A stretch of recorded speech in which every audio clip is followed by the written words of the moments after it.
Spring football is almost here, and with it comes the first real answers about the 2025 Notre Dame football team. Today, we are diving into the biggest storylines to watch during spring practice. That's coming right up.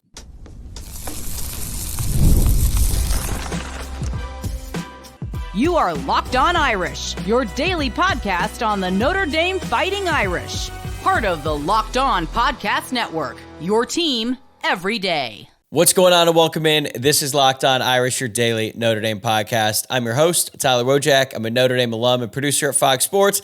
And happy St. Patrick's Day, everybody. And thank you for getting your holiday started by making this your first listen of the day. Today's episode is brought to you by FanDuel. Right now, new customers can get $200 in bonus bets when your first $5 bet wins. And before we get rolling, please take a moment to subscribe on YouTube, Apple Podcasts, Spotify, or wherever else you are tuning in today, because I would really appreciate it. And let's get into today's show, because I'm really excited about it. We are just 2 days away from getting our first real glimpse at the 2025 Notre Dame football team. Spring practice officially kicks off on Wednesday, but today we're going to break down the biggest storylines to watch over the course of the next 15 practices, which will culminate in the annual Blue and Gold game. So the first storyline to watch is the most obvious one. It involves the quarterbacks, but the way I'm looking at it as it pertains to spring practice is a little bit different.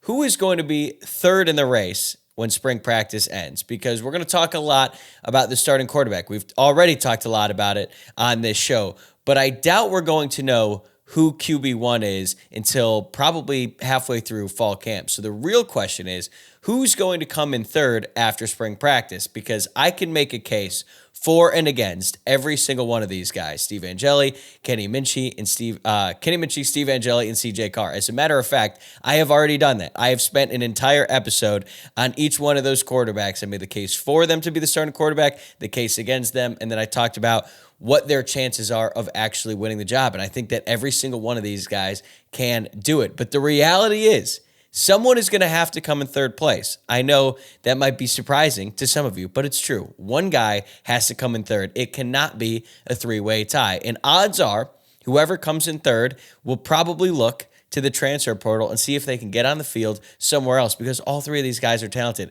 They could start at other places around the country. So it is going to be a very competitive battle. And then I think after spring practice, it's going to be a two-man race going into the summer and into fall camp. And unfortunately, one of these guys is going to have to come in third, and their path to playing time is just not really going to be there for them. So going into spring, it feels like it's going to be a battle between Kenny Minchey and CJ Carr for that number 3 spot behind Steve Angeli.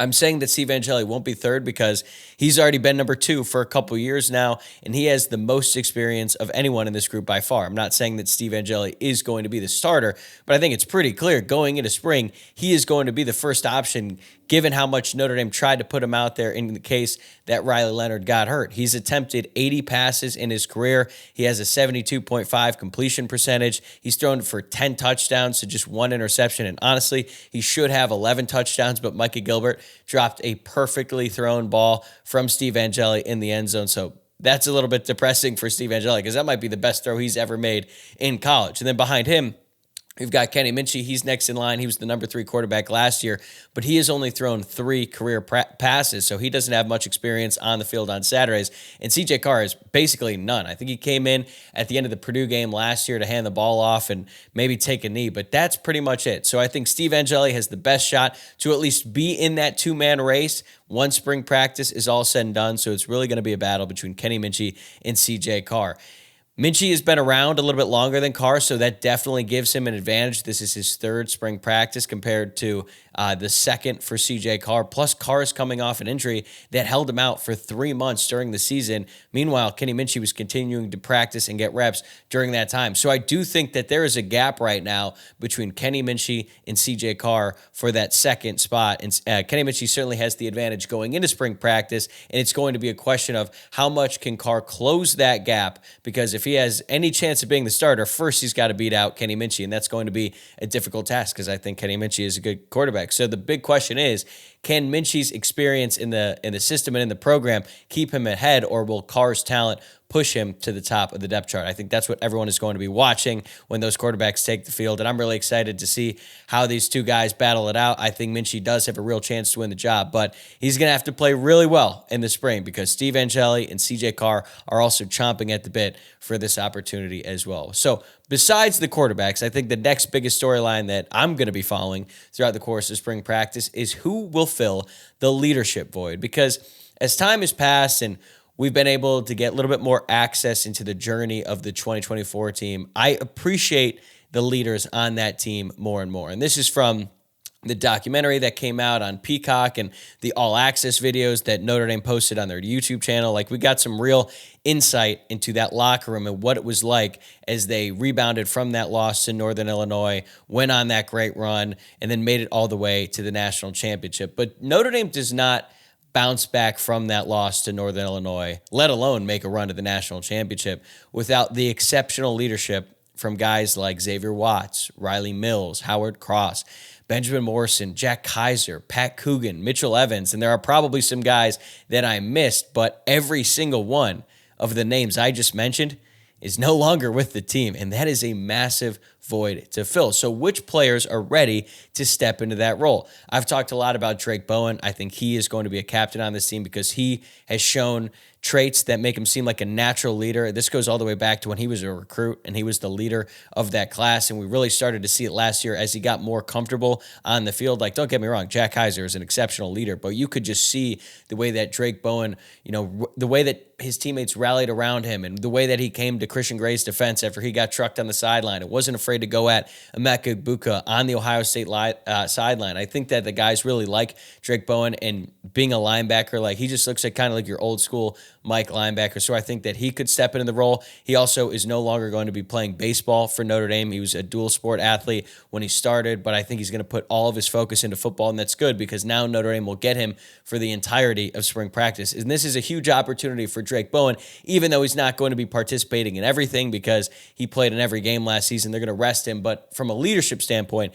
this is a big opportunity for him. It's also a big opportunity for Jeremiah Love because he's not going to be practicing a ton for the same reasons as Drake Bowen, but he's the best player on this team. I don't think there's really any doubt about that. He's arguably one of the best players in all of college football, and you want your best player to be a great leader. I don't know how much of a leadership role that Jeremiah Love had to have these past couple seasons, but now going into his third year and what we all expect to be his final year with the program before he heads to the NFL, he's got to be a leader on that offense as well. On the offensive line, Billy Schrouth seems like a guy who could step up. He might not be given the same pregame speeches as Pat Coogan did last year, but he's been around for a long time. He's arguably the best player on that group, so I'd like to see him step up and be a leader for that group and that offense as a whole. Eli Raridan has been through a lot in his career, and he's entering his final year with the program.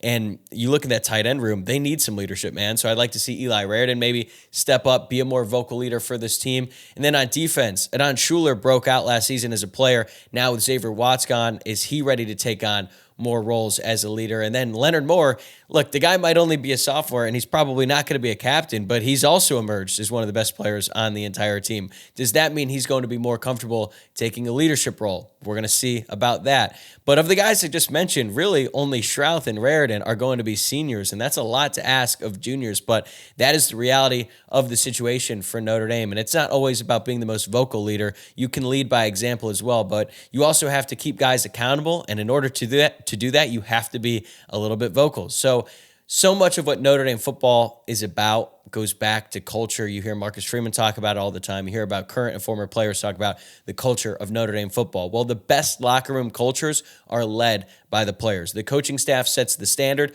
and then the players uphold that standard and keep everyone else accountable. And I use Michigan in 2023 as a prime example. As much as it pains me to give Michigan any sort of credit, they played most of their season without their head coach, and it didn't even matter. They still went undefeated, won the national championship because they had so many great leaders on that team. So they didn't even need their head coach on the sideline to win. And I think that is kind of what every program is striving for. And I feel like Notre Dame had a very player-led program last year. We're going to see if they're able to do the same in 2025. So there's still plenty of time for leaders to emerge after spring, but these next few weeks are critical. And you need a great culture. You also need a great offensive line to succeed at any level of football. And one of the biggest storylines this spring is how Joe Rudolph reshuffles. reshuffles. The offensive line. Let's dive into it next. Today's episode is brought to you by Factor. Eating healthy doesn't have to be complicated. With Factor, you get chef-made, dietitian-approved meals that are ready to heat and eat in just 2 minutes, so you can fuel your body without the hassle of cooking. Factor meals arrive fresh, never frozen, and with 40 options across 8 dietary preferences each week, you can customize your menu to fit your goals, whether that's Calorie Smart, Protein Plus, or Keto. I love how Factor keeps you on track with healthy, delicious meals without the time-consuming prep. The Korean beef bowl and creamy Parmesan chicken are some of my favorites. They taste homemade but take zero effort. Factor also offers smoothies, breakfast, and snacks, so you always have something nutritious ready to go. Eat smart with Factor. Get started at factormeals.com/factorpodcast and use Factor Podcast to get 50% off your first box plus free shipping. That's code FACTORPODCAST at factormeals.com/factorpodcast to get 50% off plus free shipping on your first box. Today's episode is also brought to you by Supply House. Get the supplies you need from the site made for the skilled trades. Supply House. Whether you're into plumbing, HVAC, or electrical work, Supply House is the reliable way to order products online. Their easy-to-use website is packed with helpful resources and the latest product info to help you get the job done right.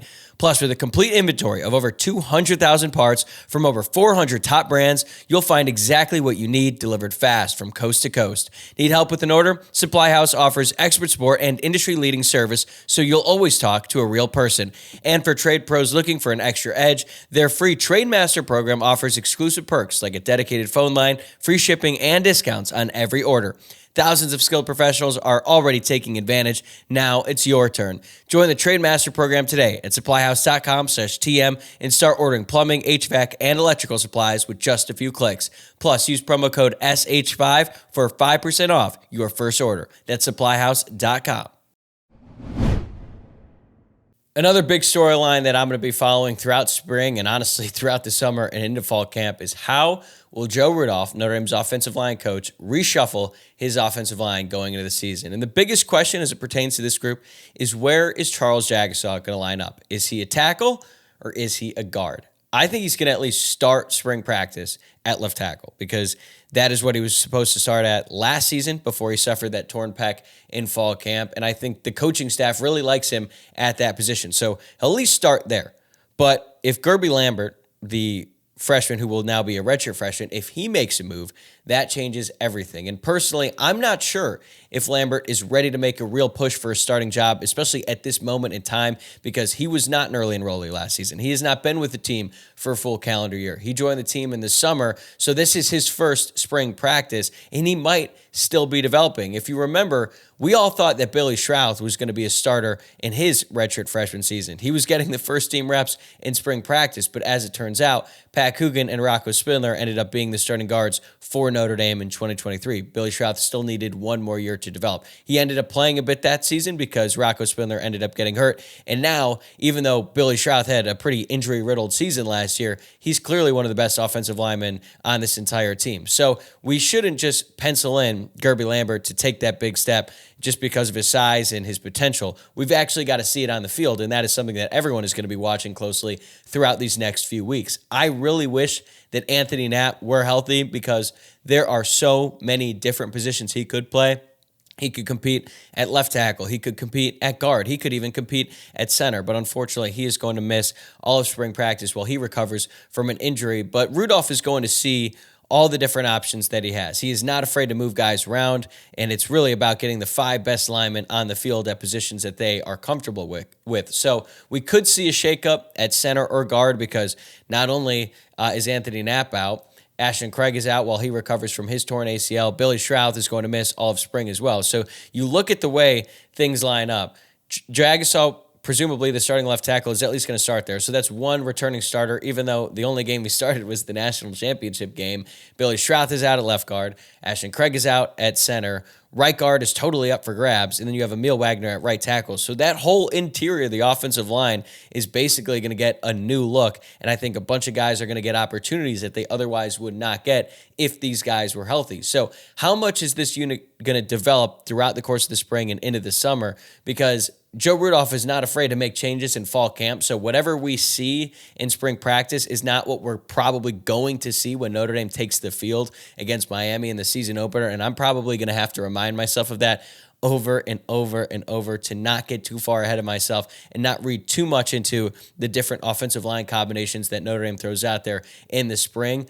But if Jagasaw does make a move inside and they start repping him a lot with the guards, I think that would be the most telling move, and I think it would be permanent because there's really no situation where I don't see Charles Jagasaw, a healthy Charles Jagasaw, starting for Notre Dame. Like, if he is healthy, he is going to start for Notre Dame. I don't know if it's going to be at left tackle. I don't know if it's going to be at guard, but Charles Jagasaw is going to play for Notre Dame next season. So if he moves over to guard, I think that tells you a lot about how Joe Rudolph looks at Gerby Lambert, or maybe it's another tackle that nobody sees coming like it happened last year. But Sullivan Absher is a name to keep an eye on too in all of this. So just keep an eye on those guys, where Charles Jagasaw lines up, because I think we're going to be able to tell a lot given that information. But as it pertains to Sullivan Absher, that actually is a great segue into another big storyline that I'm going to be looking at, is which non-starters are going to take advantage of increased opportunities. I just mentioned how the entire interior of the offensive line is up for grabs. Even though we expect Ashton Craig and Billy Shrout to start next season, they aren't going to be out there in spring practice, which opens up opportunities for the backups. But that is not the only position. There are a ton of valuable players on this team who are going to be out for spring practice. Let's run through the injury report real quick. These are the guys who are going to be completely out for spring practice: Jordan Botelho, Ashton Craig, Boubacar Traore, Cooper Flanagan, Jalen Stroman. Those are the guys who are projected to start or at least get significant playing time. They are all going to be out. Then you got some reserves like Davion Dixon, Kahanu Kia, Chris Tarek, and Chance Tucker. They're going to be out as well. Then you got some guys who are going to be a little bit restricted in how much they practice because they basically played every game last season. They just put a lot on their bodies. That's guys like Josh Burnham, Bryce Young, Drake Bowen, Jalen Sneed, Leonard Moore, Christian Gray, Adon Schuler, Jeremiah Love, Emil Wagner, and Jane Greathouse. So a lot of impact players for Notre Dame are going to be on the sidelines, or at least not full participants in every spring practice. So who is going to take advantage of increased opportunities? When you look at the offense, I think guys like Aeneas Williams and Kedron Young are going to get a lot more carries in practice, because we know Jeremiah Love and Jadarian Price, we know they're going to be the top two guys for Notre Dame at running back next season, but they have other guys in that room that are very talented. Aeneas Williams showed flashes as a true freshman, and even though we didn't see a ton from Kedron Young because he redshirted last season, we know he has a ton of potential as well. And if you have four really talented ball carriers, it's hard to, distribute that ball to that many guys, especially when you should be giving Jeremiah Love like 15 touches a game. So Aeneas Williams and Kedron Young are going to get the ball a lot more in spring, and I'm very excited to see who takes advantage of those opportunities, because I think Kedron Young could be really good, even though Aeneas Williams got more playing time last year. Another guy I'm keeping an eye out on, KK Smith, the wide receiver. Jordan Faison is going to be out playing lacrosse, so that means KK Smith is going to be running with the ones at field receiver. He's going to be in his third year with the program, kind of now or never for him, so he's got to take advantage of these opportunities. And Micah Gilbert, I've talked about him a lot in the past couple weeks as a potential breakout player this spring. He's going to be a redshirt freshman wide receiver. Notre Dame really needs one of their homegrown guys to break out. Micah Gilbert is going to have a great opportunity at boundary, while Malachi Fields is out for the spring while he finishes up his graduation at Virginia. And then you got young guys like Cam Williams and Logan Soldate, who frankly aren't talked about a ton. I mean, Cam Williams, I get mailbag questions about him all the time because he was a borderline 5-star recruit, but he didn't make a dent on the depth chart last season. Meanwhile, Logan Soldate was kind of the underrated 3-star who really flashed in practice. Mike Denbrock raved about him. Like, could either one of those guys come in and fill a role during spring practice? We're going to wait and see. And then I already talked about Sullivan Absher. So then let's shift over to the defense. I'm looking at guys like Logan Thomas at Viper. I mean, if Botelho and Traore are not able to practice, they got to put someone out there. Junior Tuialamaka was excellent for the Irish during the season last year, but you kind of know what you're getting with him. So the intrigue kind of goes to the young guy like Logan Thomas, who has like all these natural pass rushing traits. Can he really step up and be a dominant pass rusher? I was surprised at how much he played last season because I thought he had a lot of physical developing to do, but when he was out there, he was making plays. He even had a fumble recovery return for a touchdown against Louisville, but unfortunately for him, that got called back. And then at safety, two guys I'm going to be watching, Luke Talich and Kennedy Urlacher, while Jalen Stroman sits out and Adon Schuler kind of rests his body and things like that.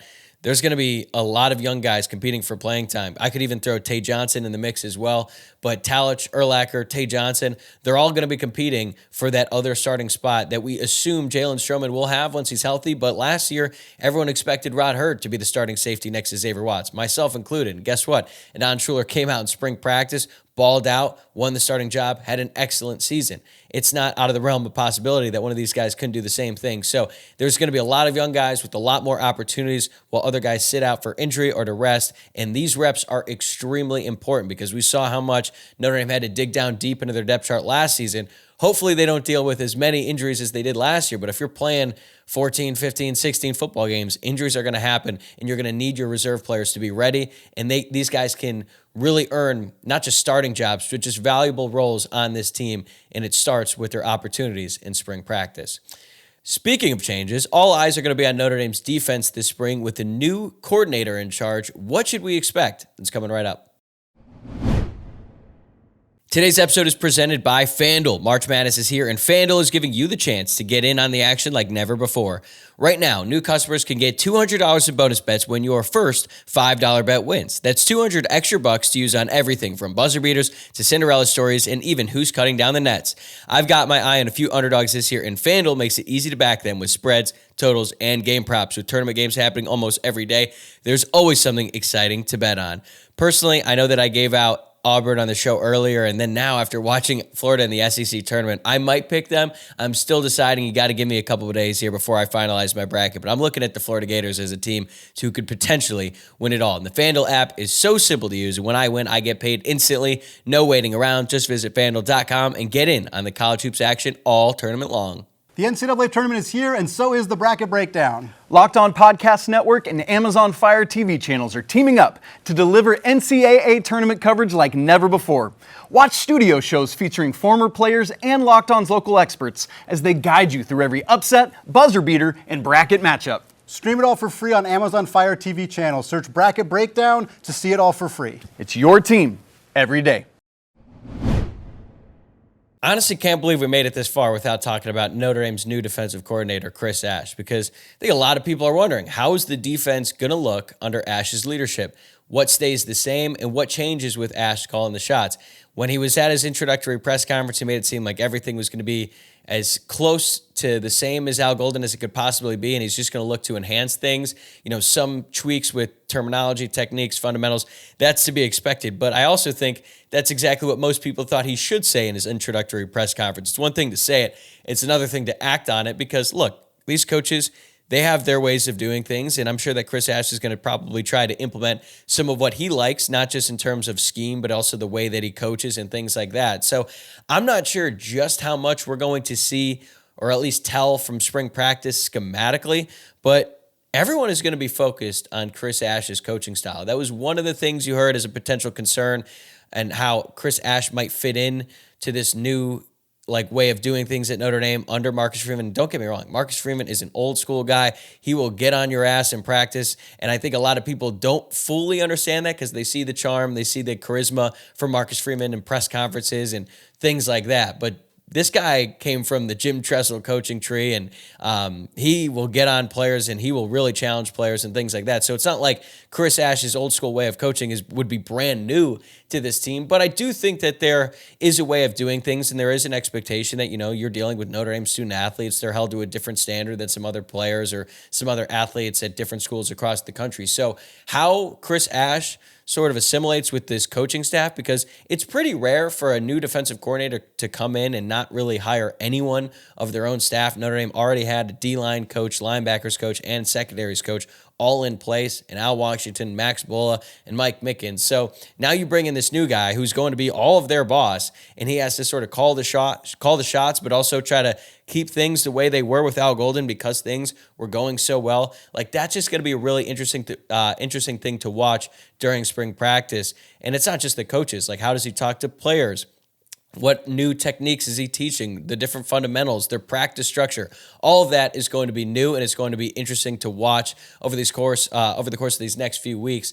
And when these teams do go live against each other, how aggressive is Chris Ash going to be? Because that was one of the things about Al Golden. Whenever they would go live ones-on-ones, or even if it was not ones-on-ones, if it was backups on backups, Al Golden was going to blitz. He was going to call his plays. He would not give the offense any sort of leniency. He was like, hey, I got to work on getting my defense ready to call the stuff we're going to do in the game, and they would do that. They would make life hell on the offense. Mike Denbrock talked about it and would kind of laugh at it, but is Chris Ash going to have the same approach? Is he going to be that aggressive in general? Personally, I think he will. I think that's why Marcus Freeman wanted him, but Notre Dame fans have been spoiled the past couple seasons. Like, the Irish have had a top 3 defense. The past 2 years, they were awesome. Al Golden outsmarted pretty much every single offensive coordinator that he faced up until Chip Kelly in the national championship game. But it's difficult to expect that year in and year out, especially when you have a new guy coming in. And this is a big transition for Chris Ash. He's not been in the college game for a few years now. He hasn't even been a coach for a couple years now. So there will be a learning curve. There will be some bumps in the road, but we're going to get our first look at what Chris Ash is like as the Notre Dame defensive coordinator on Wednesday. It's going to be a lot of fun to watch. All right, last one here. Biggest storylines. First impressions of the newcomers. I'm talking about transfers. I'm talking about early enrollees. Like, how do these new guys look in the blue and gold? Like Devonta Smith, the transfer from Alabama. We've heard a lot of great things about Devonta Smith through winter workouts, but how is he going to look with the ones on defense? I think of all the transfers, I mean, the way people talk about Devonta Smith, he might have the highest expectations of anyone. Personally, I am most invested in Jared Dawson, the transfer from Louisville, who's going to be one of the primary defensive tackles this season. Like, Notre Dame really, really needs him to be a hit this season because they're replacing a lot of production at defensive tackle with Howard Cross and Riley Mills out the door. So they need Dawson to be a hit, and it'd be great if he started to show flashes of that in spring practice. I made the point on a show this past week that the best case scenario for Notre Dame is that Jared Dawson is like a better version of Javonte Jean-Baptiste. Even though they play different positions, they're still on the defensive line, but they cannot afford for Dawson to be like an R.J. Oben. Okay, I think that's fair to say, even though R.J. Oben did close out his Notre Dame career with a big moment in that game against Georgia. And to be honest with you, as good as JJB was during the season, he really didn't have a great first impression in spring practice. It wasn't a bad one. It just kind of was there. I don't even think he played in the spring game that year, so hopefully we get a little bit more intel on Jared Dawson in spring practice. But I'm also looking at some early enrollees too, specifically guys like Elijah Burress, Madden Faraimo, Jadon Blair, because I think Madden Faraimo is going to be in the linebacker rotation immediately. He is that good. He's that physically ready to go. And Notre Dame had 5 linebackers last year. Jack Kaiser is gone. I think you just insert Madden Faraimo. I think he's already better than guys like Teddy Rizak, Bodie Cajon, and who else am I missing? Oh, Preston Zinter, too, is another guy who's been around. I mentioned him as a potential make-or-break player. But Notre Dame leaned on their freshmen last year, and I think they're going to have to do it again this season, probably on special teams the majority of the time. I've already made the prediction that Jadon Blair is going to have a blocked punt this season, but I also expect Madden Faraimo to be in the mix just as much as KVA was last year. And even though I don't expect any of the young wide receivers to really crack the rotation, I just want to see what they have, because wide receiver recruiting last cycle just really did not go well for Notre Dame. They really need one of these guys to be a hit. I think Burress is probably the most likely of any of those guys, but you're probably going to see one freshman show up and immediately be like, yep, that's the guy. I think it's going to be Madden Faraimo, but we'll see. Like, if you remember Blake Fisher, when he started at Notre Dame in spring practice, all you really needed to see was one practice to be like, oh yeah, Blake Fisher is going to play right away. And that's what he did. He was the starting left tackle in his first ever game in a Notre Dame uniform. First time Notre Dame had started a true freshman at tackle since Sam Young, probably a decade plus before that. And unfortunately for Fisher, he ended up tearing his meniscus in that game, so we did not see him again until the bowl game of that year. But I would not be surprised if one of these early enrollee freshmen show up, make a statement very early on that they're going to be impact players this season. Another guy I'm going to be looking at, Ty Washington, the transfer from Arkansas.